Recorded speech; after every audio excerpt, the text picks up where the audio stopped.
বাবার কবরের পাশে মেজো বোনের জামাই। এটা হচ্ছে বিরিয়ানি। এটা আসসালামু আলাইকুম রহমতুল্লাহ বারাকাতু। বাবার কবরের পাশে দাঁড়িয়ে আছি আজকে জুমার দিন, জুমার নামাজের পরে। এটা হচ্ছে আমাদের কবরস্থান। এই কবরস্থানের মধ্যে আমার বাবা, আমার দাদি, অনেক চাচা, অনেক আত্মীয় স্বজন সবাই এই কবরের মধ্যে আছে। আজকে অনেক দিন পরে আসলাম, প্রায় 2 মাস ধরে আসতে পারি না। একদিন আমাদের সবাইকে কেন আসতে হবে, সেই কথা মনে করে আমার কান্না আসলো। আমরা জেনে বুঝে কত পাপ করি। আল্লাহ আমাদের সবার পাপকে মাফ করে দিক এবং আমার আব্বার খবরকে জান্নাতুল ফেরদৌসের বাগান বানিয়ে দিক।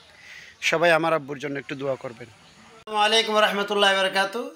তো আজকে জুমার দিন, জুমার নামাজের পরে আমরা খেতে বসলাম। এখানে যাকে দেখতেছেন উনি হচ্ছে আমার মেজো বোনের জামাই, বিদেশে থাকে, উনি আসছে দেশে।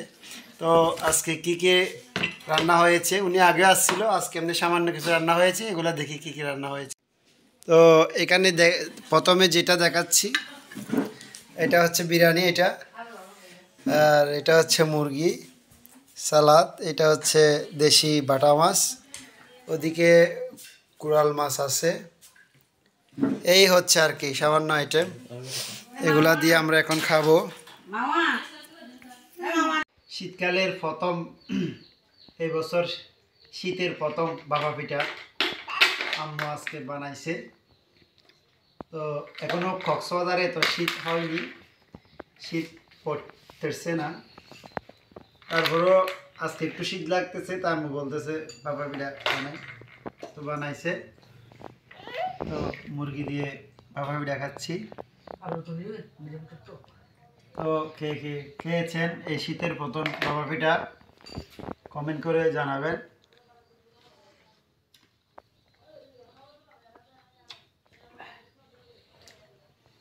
মাশাআল্লাহ, অসাধারণ।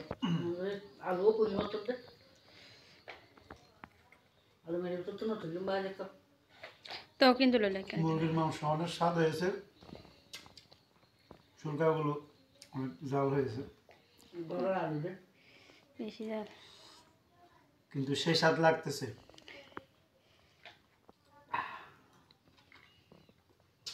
এদিকে দেখা চিন্তামণি জীবনের প্রথম বাবা পিঠা খাচ্ছে। ভালো ভালো হচ্ছে পিঠে। মাশাআল্লাহ,